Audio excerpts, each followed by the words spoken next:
First of all సనారే గారు congratulations. మంచి మంచి మూవీస్కి లిరిక్స్ రాస్తూ కొన్ని మూవీస్కి ఆదరణ కూడా లభిస్తోంది. అండ్ మీ పేరు కొంచెం డిఫరెంట్గా ఉంది సనారే, అసలు ఏంటి దాంట్లో ఏమన్నా మీనింగ్ ఉందా? యాక్చువల్లీ నా పేరు సత్యనారాయణ రెడ్డి అండి, పూర్తి పేరు. చాలా కామన్గా ఉంది పేరు అని చెప్పి స్క్రీన్ నేమ్గా మార్చుకోవడానికి ముందున్న అక్షరాలని సత్యలో సా, నారాయణలో నా, రెడ్డిలో రే, సనారేగా మార్చుకున్నాను అనమాట.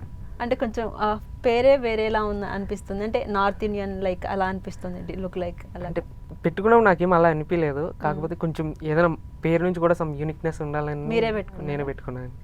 అండ్ చిన్న వయసులోనే మంచిగా లిరిక్స్ రాస్తూ మంచి మంచి మూవీస్ చేశారు, లైక్ సరిపోదా శనివారం, జాక్ మూవీ, చావు కబుర్ చల్లగా, ఇలా చెప్పుకుంటూ పోతే వస్తూనే ఉన్నాయి. సో మీ జర్నీ ఎలా స్టార్ట్ అయింది సనారే గారు? 2021లో చావు కబుర్ చల్లగా అనే సినిమాతో నా ప్రస్థానం స్టార్ట్ అయిందండి. ఆ సినిమాకి పాటలు రాయడానికి కారణం ఆ చిత్ర దర్శకులు కౌశిక్ గారు. అంతకుముందు నేను కాలేజీలో ఉన్నప్పుడు కానీ చిన్నప్పటి నుంచి కవిత్వాలు, అంటే వచ్చిన కవిత్వాలు, నాకు వచ్చిన జాగృతి నినాదాలు అలాంటివి ఏవో రాస్తుండేవాడిని. రాస్తూ మా స్నేహితులతో కలిసి కొన్ని పాటలు రాయడం, వాటిని రికార్డ్ చేయడం, కాలేజీ టైంలోనే వాటిని అందరికి వినిపించడం చేస్తుండేవాడిని. అలాంటి టైంలోనే దర్శకుడిని కౌశిక్ గారిని కలవడం జరిగింది. అది కూడా కోవిడ్ టైంలో. కలిసినప్పుడు ఆయన నాకు ఆ పాటలు విని ఆయనకి బాగా నచ్చి, అప్పుడు చాలా ఖాళీ ఉండేది కాదు, టైం చాలా ఖాళీగా ఉండేది, ఎవరికి ఏ పనులు ఉండేవి కాదు. ఆ టైంలో నేను పంపిన ప్రతిదీ ఆయన విని ఆయనకి నచ్చి సో నాకు అవకాశం ఇచ్చారు. ఆ అవకాశం వచ్చిన తర్వాత కూడా చాలా శ్రమ పడాల్సి వచ్చింది. 1 సంవత్సరం పాటు రాయాల్సి వచ్చింది చావు కబురు పాటలు. బట్ ఆ అవకాశమే నన్ను ఇప్పుడు ఇంతవరకు నిలబెట్టింది అని చెప్పి. ఫస్ట్ అవకాశం. అండ్ చావు కబురు చల్లగా ఆ మూవీలో మీకు నచ్చిన సాంగ్ ఏదైనా ఒకటి పాడతారా మాకు? ఆ సినిమాలో నేను 4 పాటలు రాశానండి. అందులో నాకు నచ్చిన పాట, అందులో పైన పటారం అని ఒక పాట రాశాను. అదేంటంటే, ఒక చనిపోయిన శవం ఒక శ్మశానంలో ఉంటే ఆ శవాన్ని చూస్తూ హీరో పాడతాడు అనమాట, నువ్వేం బాధపడకు, బయట సొసైటీ అంటే చాలా దరిద్రంగా ఉంది, నువ్వు ఇక్కడ ఉన్నావు, చాలా సేఫ్ అయిన ప్లేసు, సో నువ్వు ఇక్కడ ఉండడం వల్ల మేము చాలా ఆనందంగా ఉన్నాం అనే చెప్పే సిచ్యువేషన్ అనమాట. ఒకసారి పాడతాను. అందులో నాకు చరణం బాగా ఇష్టం అండి.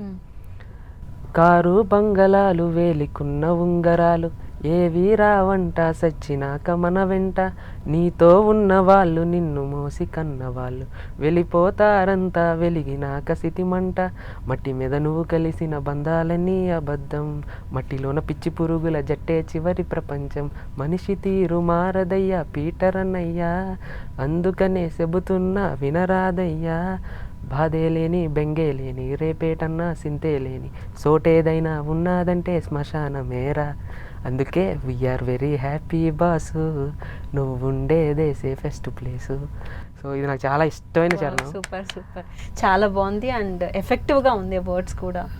ఇందులో అనసూయ గారు యాక్ట్ చేశారు కదా, ఈ లిరిక్స్ విన్నాక ఏమైనా అప్లై చేయడం జరిగిందా, ఎప్పుడైనా కలిసారు ఆవిడని? నేను ఆడియో ఫంక్షన్లోనే కలిశాను, తన తర్వాత ఇప్పుడు కలలేదు, కానీ ఆవిడ చాలా ఇంటర్వ్యూలో చెప్పారు, అంటే 2-3 ఇంటర్వ్యూలు ఆ సినిమా రిలీజ్ అయినప్పుడు, ఎవరో సనారే అని ఒక రైటర్ బాగా రాస్తున్నాడు, నాకు ఈ లిరిక్స్ చాలా బాగా నచ్చాయి, అందులో నేను చేశాను ఈ పాట అని కూడా చెప్పారు.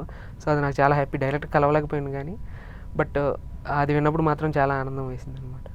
అండ్ ఫస్ట్ ఆపర్చునిటీ వచ్చినప్పుడు మీకు ఎలా అనిపించింది? బేసిక్గా ఎవరి దగ్గరైనా వర్క్ చేస్తేనో, లేకపోతే ఎక్స్పీరియన్స్ ఉంటేనో, సర్టిఫికేట్స్ ఉంటేనో, ఇండస్ట్రీ అంటే ఎలా ఉంటుందో మీకు తెలుసు, బట్ 1 year కష్టపడ్డానని చెప్తున్నారు కదా, సో ఆ ఆపర్చునిటీని ఫైనల్గా సంపాదించినప్పుడు మీకు ఎలా అనిపించింది? మిమ్మల్ని నమ్మి ఇవ్వడం అంటే కూడా వాళ్ళకి ఏదో ఒక మాట వస్తూ ఉంటుంది కదా, so how do you feel?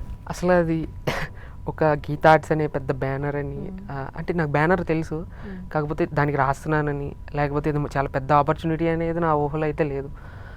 అది నా ప్రమేయం లేకుండా దానికదే జరిగిపోయిన సినిమా అండి అది. దాని ఫలితం నేను ఆశించలేదు ఇప్పుడు. అది రాస్తున్నప్పుడు మాత్రం పడ్డ శ్రమ అయితే చాలా ఎక్కువే ఉంది. చాలా వర్షన్స్ రాస్తూ ఉండేవాడిని, బట్ అవి వాళ్ళకి అంత నచ్చేవి కాదంటే అది చాలా ఇమ్మెచ్యూర్ స్టేజ్ అది. ఎవరి దగ్గర పని చేయలేదు, ట్యూన్కి రాయడం అనేది అప్పుడే చాలా కొత్త విషయం నాకు. బట్ పడుతూ లేస్తూ రాస్తూ ఆ సినిమా నాకు ఒక పాటే కాదు, ఆ సినిమా నాకు పాఠం కూడా అని చెప్పాలి.